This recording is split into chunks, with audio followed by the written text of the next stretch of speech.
Halo pemirsa, apa kabar? Senang sekali saya Raden Madlias dapat kembali menemani Anda dalam sebuah program talkshow yang syarat informasi inspiratif untuk Anda dan juga keluarga yang adalah Bincang Sehati.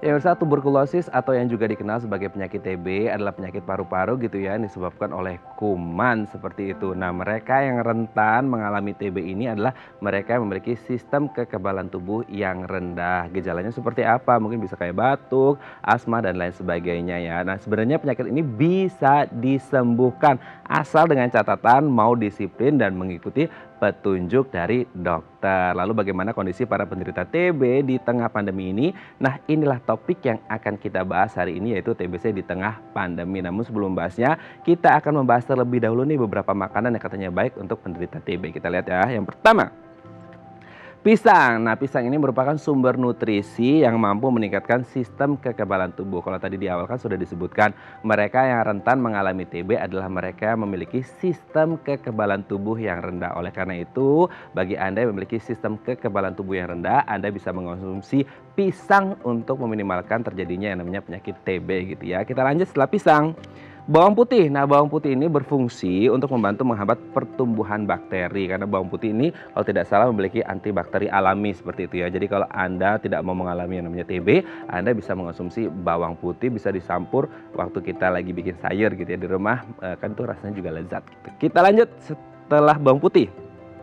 Daun mint. Nah, daun mint ini memiliki sifat antibakteri yang tinggi. Jika penderita TB ini mengonsumsi daun ini dapat membantu melarutkan lendir dan memberikan nutrisi ke paru-paru. Memang kalau kita berbicara tentang TB, ini erat kaitannya dengan paru-paru. Jadi kalau kita ingin memiliki paru-paru yang bersih dan sehat gitu ya, salah satunya Anda bisa mengonsumsi daun mint. Kita lanjut yang keempat. Nah, ini juga yang enak nih, apalagi kalau dimasukin dalam roti gitu ya. Buah serikaya ini bisa meremajakan jaringan sel dan meningkatkan sistem kekebalan tubuh. Jadi sangat bermanfaat sekali ini buah serikaya untuk kesehatan paru-paru kita, apalagi untuk meminimalkan terjadinya yang namanya TB.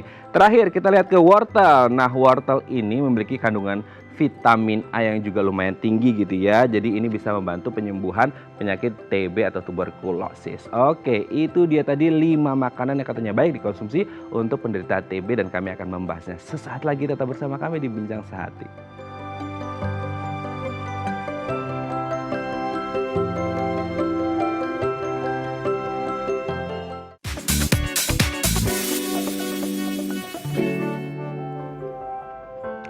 Baik, Anda masih bersama kami di Bincang Sehati. Tadi di segmen sebelumnya kita sudah membahas beberapa makanan yang baik bagi penderita TB. Dan untuk mengklarifikasinya telah tersambung bersama kami di sambungan Zoom dengan Dr. Christine Maekaratri, MSS PGK, spesialis gizi klinik dari Rumah Sakit Hermina Grand Wisata. Selamat pagi Dr. Christine, apa kabar? Selamat pagi Mas Raden, baik. Oke dok, hari ini kita akan membahas beberapa makanan yang katanya baik untuk penderita TB gitu ya dok ya. Kita lihat yang pertama dok, pisang. Nah, apakah pisang ini baik untuk penderita TB nih dok? Iya, sebelum kita bahas makanannya Mas ya, kita harus tahu dulu nih penyakit TBC ini gimana kita bisa kena penyakit TBC ya. Jadi itu kan ada virus namanya Mycobacterium tuberculosis. Nah, kalau ada pada droplet orang yang penderita, kita deket, dia batuk misalnya atau dia bicara, kemudian terhirup oleh saluran nafas kita, masuk. Nah, timbullah di situ reaksi imun ya, tubuh akan melawan ya. Nah, reaksi imun ini yang penting karena ini berhubungan dengan nutrisinya. Jadi nanti kita lihat dulu awalnya, baru kita akan bahas bahan makanannya ya. Ada 3 hal yang bisa terjadi ketika virus masuk. Yang pertama, tubuh kita menang melawan ya, jadi kita sembuh. Yang kedua, itu bisa namanya dormant, jadi bakterinya tidur ya, dan ini akan muncul beberapa tahun kemudian kalau sistem kekebalan tubuh kita menurun ya, atau kita terserang infeksi lagi, atau kita kena penyakit yang lain ya. Dan yang ketiga itu kumannya yang menang sehingga dia merusak jaringan-jaringan organ paru-paru ya. Demikian pula yang dormant tadi, kalau dia muncul lagi dia juga akan seperti yang ketiga ini, dia akan merusak jaringan organ ya. Nah, nutrisi ini kenapa sangat penting buat penderita TBC? Ya, karena pada pasien yang atau pada seseorang yang status nutrisinya kurang baik, otomatis sistem imunnya juga turun, dia akan mudah terserang infeksi antara lain penyakit TBC ya. Sedangkan pada penderita TBC ya, sistem imunnya biasanya juga akan menurun ya, karena penyakitnya yang terus merongrong ya, status gizinya menurun ya, belum lagi efek obat-obatan yang menimbulkan mual, nafsu makan kurang, padahal kebutuhan gizi untuk penderita TBC ini meningkat ya. Nah, sekarang baru kita masuk ke zat gizinya ya. Zat gizi itu kalau bicara tentang zat gizi ada dua hal yang penting. Yang pertama adalah jumlah. Jumlah itu sesuai dengan tinggi badan, berat badan, seks, dan umur ya. Jadi tiap orang berbeda kebutuhan nutrisinya.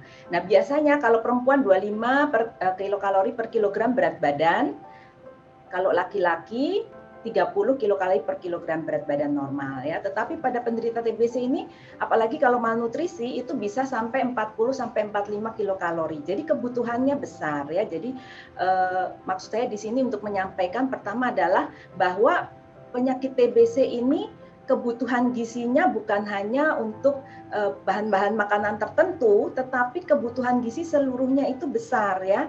Itu jumlah. Kemudian yang kedua komposisi. Komposisi ini ada makronutrien dan mikronutrien. Makronutrien itu kita tahu karbohidrat ya.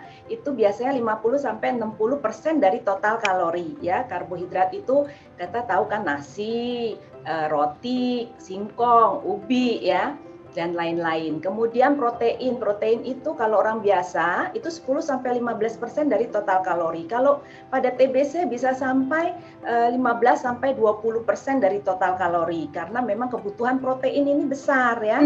Kemudian lemak. Lemak ini 25 sampai 30% total kalori ya. Bisa kita tambahan omega 3 misalnya ya untuk merangsang nafsu makan dan juga untuk menambah kalori ya. Nah, kemudian kita masuk ke mikronutrien. Mungkin yang akan kita bahas di sini nanti kebanyakan adalah kandungan mikronutriennya ya. Mikronutrien itu terdiri dari vitamin dan mineral. Nah, pada TBC ada beberapa memang ya mikronutrien yang kita penting karena untuk meningkatkan sistem imun ya. Seperti kalau kita bahas misalnya mineral dulu ya. Ada kalsium, fosfat, dan kalium itu untuk kerja otot ya, karena pada TBC kan kadang ada sesak ya, otot pernafasan ini perlu ditunjang oleh nutrisi ya. Kemudian ada Fe atau zat besi itu untuk membentuk hemoglobin karena pada penyakit TBC Hb-nya juga biasanya rendah ya. Kemudian ada zinc. Zinc ini juga buat penderita TBC biasanya menurun ya. Dia padahal berguna untuk sistem imun dan antioksidan ya. Kemudian ada selenium untuk antioksidan, kemudian ada vitamin B misalnya B6, B1 atau B12 ya. Itu penting untuk mengcounter efek dari obat-obat TBC yang kadang menimbulkan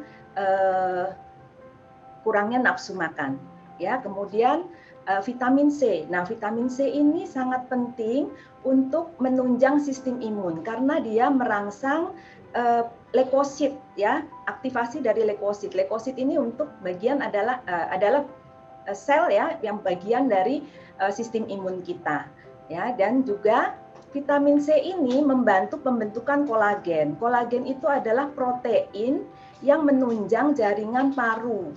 Ya, jadi vitamin C ini sangat penting ya. Selain sistem imun, dia juga membantu pembentukan kolagen, dia juga membantu penyerapan zat besi yang diperlukan untuk membentuk hemoglobin.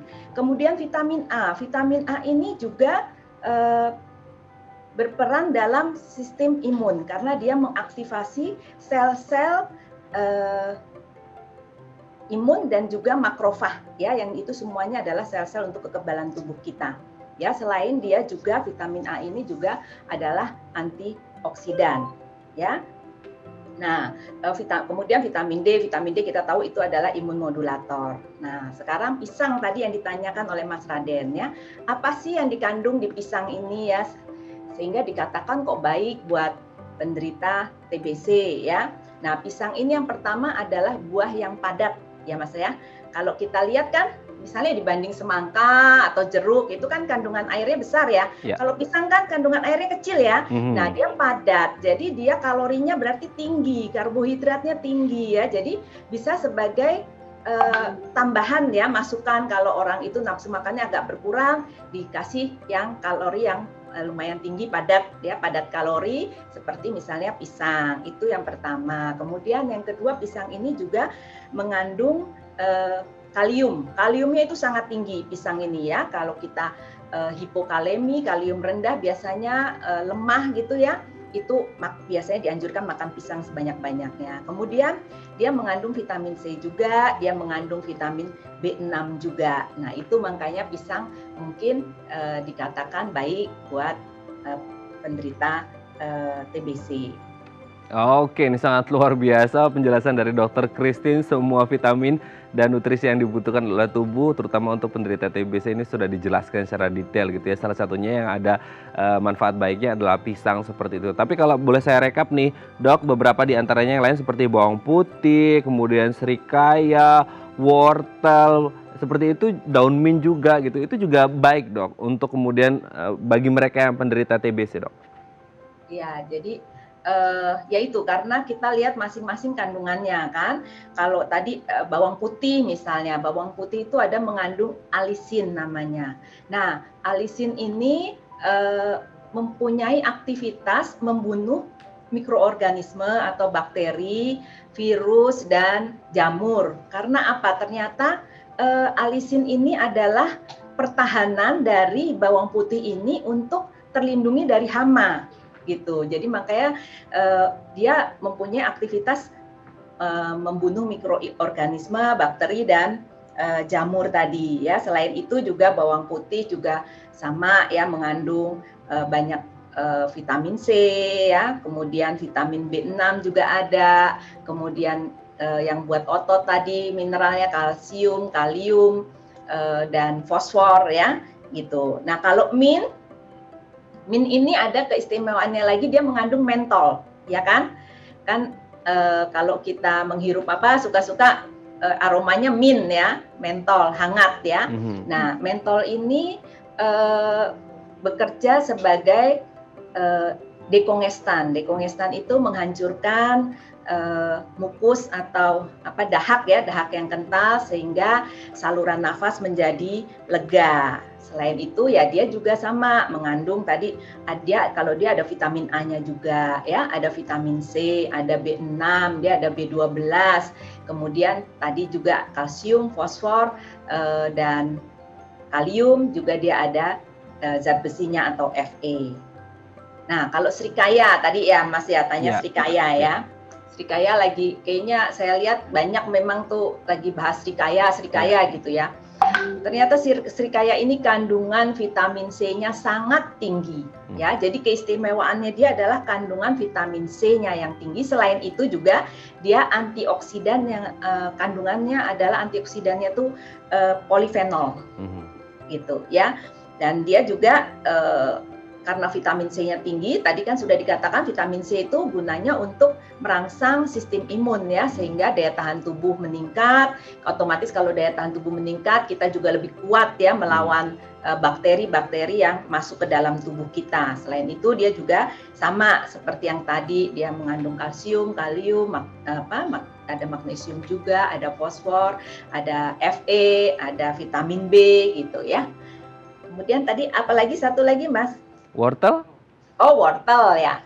Wortel, nah kita pasti tahu dong wortel ya, kandungannya yang paling tinggi vitamin A, ya kan? Vitamin A, karena waktu kita kecil pasti disuruh makan wortel supaya matanya bagus ya. Ya, penglihatan kita bagus gitu ya. Wortel itu memang paling tinggi adalah kandungan vitamin A-nya ya. Vitamin A pada wortel ini beta karoten ya. Jadi vitamin A itu ada dua ya, vitamin yang satu retinol, satu beta karoten. Nah, kalau beta karoten ini yang banyak pada tumbuh-tumbuhan yang membuat buah-buahan itu berwarna-warni ya. Nah, vitamin A tadi kan sudah di awal saya katakan vitamin A ini merangsang sistem imun, makrofag, sel-sel imun ya. Itulah fungsi wortel di situ. Dia kelebihannya vitamin A-nya yang banyak, selain juga dia mengandung vitamin C, dan wortel ini ada rahasianya nih supaya beta karotennya banyak diserap oleh tubuh kita. Dia lebih baik kalau dimakan bersama dengan tomat. Ya, tomat itu mengandung antioksidan lycopene, ya, dan itu meningkatkan absorpsi beta karoten yang terdapat di dalam wortel. Mas Oke, Raden. berarti ini sudah dijelaskan secara detail banget gitu ya sama Dokter Christine. Ini terima kasih sekali Dok, ini informasinya sangat luar biasa, mendalam sekali gitu ya. Jadi kita doakan semoga mereka yang ada penyakit TB, ini yang pertama ya bisa sembuh. Nah untuk sembuh itu mungkin bisa mengonsumsi makanan-makanan yang tadi sudah disebutkan oleh Dokter Christine gitu ya Dok ya. Baik, terima kasih Dokter Christine sudah berbagi bersama kami di Bincang Sehati pagi hari ini. Sehat-sehat terus Dok, salam untuk keluarga di rumah dan teman-teman di rumah sakit. Selamat pagi Dokter Christine. Sama-sama, selamat pagi. Baik pemirsa, selanjutnya kita akan membahas tema kita hari ini. Bagi Anda yang memiliki pertanyaan, Anda bisa menghubungi kami di nomor 021 290 32644 atau DM Instagram kami di @bincangsahatidayatv. Kami akan segera kembali.